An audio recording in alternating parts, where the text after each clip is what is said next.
Hey guys, I am Nitish and welcome back to the channel. So आज की इस video में मैं आप सभी को एक इंग्लिश ग्रामर बुक के बारे में बताने वाला हूं। अगर ये बुक आप 6 महीना रीड करते हैं तो किसी भी तरह का एंट्रेंस एग्ज़ाम आप इजी वे में क्वालिफाई कर सकते हैं।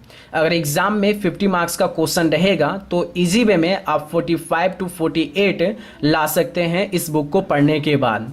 सो इस बुक का पूरा रिव्यू मैं आप सभी को देने वाला हूँ। इस बुक में आपको क्या क्या मिलेगा, किस तरह से ग्रामर का रूल यहाँ पर समझाया गया है, और एक मोस्ट इम्पॉर्टेंट बात यह है कि इस बुक को जब आप पढ़ेंगे तो लगेगा कि एक टीचर आपको समझा रहा है। सो सबसे पहले अगर आप देखते हैं तो यहाँ पर लूसेंट लिखा हुआ है, तो लूसेंट पब्लिकेशन का Lucent publication general competitive exam के लिए सबसे बेस्ट बुक माना जाता है। सो यहाँ पर अगर आप देख सकते हैं तो लिखा हुआ है इंग्लिश हिंदी एडिशन। ये बुक दोनों लैंग्वेज में अवेलेबल है, इंग्लिश टू इंग्लिश में भी और इंग्लिश टू हिंदी में भी।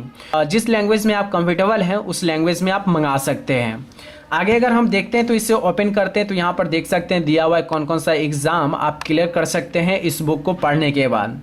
सो स्टार्टिंग में दो चार हम एग्ज़ाम के बारे में आपको बता देते हैं। तो स्टार्टिंग में देख सकते हैं बैंक पीओ क्लर्क है, सीडीएस है, एनडीए है।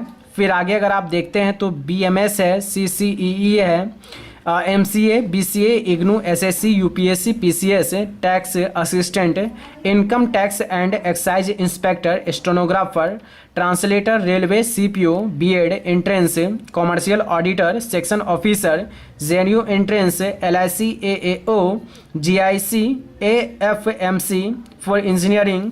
फिर आगे अगर नीचे देखते हैं तो यहाँ पर लिखा हुआ है CISF, CRPF, RPF, army, navy clerk, यानी कि ऑल कॉम्पिटिटिव एग्जाम के लिए ये बुक सबसे बेस्ट माना जाता है। ठीक है, अब हम चलते हैं थोड़ा सा इसके आगे और देखते हैं कि क्या क्या टॉपिक हमें यहाँ पर देखने के लिए मिलेगा।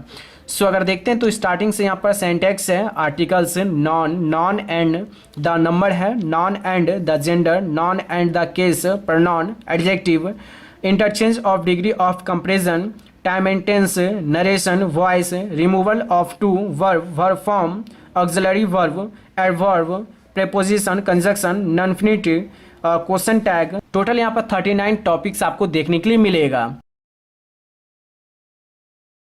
हम आगे चलते हैं तो मैं थोड़ा सा आपको एक्सप्लेन कर देता हूँ कि यहाँ पर किस तरह से आपको समझाया गया है। सो देख लेते हैं। सबसे पहले अगर आप देखते हैं तो यहाँ पर दिया हुआ है सब्जेक्ट वर्ब अग्रीमेंट। इसका रूल क्या कहता है? कहता है कि किसी भी सेंटेंस में सब्जेक्ट की नंबर तथा पर्सन के अनुसार वर्ब का प्रयोग सब्जेक्ट वर्ब अग्रीमेंट कहलाता है। यहाँ पर टॉपिक वाइज पॉइंट वाइज दिया हुआ है। पॉइंट नंबर 1 कहता है कि यदि सब्जेक्ट सिंगुलर हो तो वर्ब आपका सिंगुलर प्रयुक्त होगा यानी यूज होगा। फिर सेकंड में कह रहा है कि यदि सब्जेक्ट प्लूरल होगा तो वर्ब आपका प्लूरल प्रयुक्त होगा यानी यूज होगा। आगे देखिए यहाँ पर बॉक्स में दिया हुआ है, एक तरफ है सिंगुलर सब्जेक्ट और इसके आगे है सिंगुलर वर्ब। फिर यहाँ पर इसके नीचे है प्लूरल सब्जेक्ट और इसके आगे है आपका प्लूरल वर्ब है। अब देखिए सिंगुलर सब्जेक्ट में क्या है, तो I, you, he, she, it, Ram, Sita, the boy, the girl. तो ये सब आप सभी को तो पता ही होगा, ये हमें एक्सप्लेन करके आपको ज़्यादा बताने की ज़रूरत है नहीं। हमें बताना था कि अगर आप ये बुक लेते हैं तो किस तरह से आपको इसमें रूल देखने के लिए मिलेगा। सो आगे अगर आप देखते हैं तो लिखा हुआ है कि वर्षों से आप वर्ब का प्रयोग करते आ रहे हैं, इसके बावजूद इस चैप्टर में अध्ययन की अनिवार्यता महसूस होती है।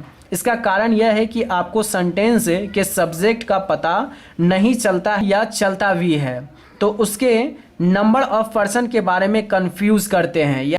सो यहाँ पर अगर आप देखते हैं ये रूल पढ़ने के बाद हमें लगता है कि कोई टीचर हमें एक्सप्लेन कर रहा है word to word, point to point. अब इसमें देखिए रूल किस तरह से रहेगा, तो rule number 1, rule number 2, rule number 3। तो यहाँ पर देख सकते हैं रूल भी रहेगा और रूल के साथ यहाँ पर आपको एग्जाम्पल भी दिया जाएगा। जैसे रूल यहाँ पर देख सकते हैं लिखा हुआ है कि यदि किसी सेंटेंस का सब्जेक्ट एक सिंगुलर नाउन हो तो इसके साथ सिंगुलर वर्ब का प्रयोग किया जाता है। जैसे यहाँ पर आपका एग्जाम्पल दिया हुआ है, मोहन वॉज ऑलवेज लेट। तो ये मोहन आपका क्या हो गया, तो सिंगुलर सब्जेक्ट आपका हो गया, वर्ब यहाँ पर वॉज हो गया और ऑलवेज लेट आपका ऑब्जेक्टिव हो गया। सो आगे नीचे देख सकते हैं ये सही है, इसी को रॉन्ग करके यहाँ पर नीचे में लिखा हुआ है मोहन वर ऑलवेज लेट, यानी कि देखिए यहाँ पर सिंगुलर सब्जेक्ट है तो सिंगुलर सब्जेक्ट है तो सिंगुलर वर्ब का यहाँ पर यूज होना चाहिए, लेकिन यहाँ पर प्लूरल वर्ब का यूज हो रहा है, तो यहाँ पर ये रॉन्ग है। तो देख सकते हैं कितने अच्छे तरीके से इस बुक में एक्सप्लेन किया हुआ है।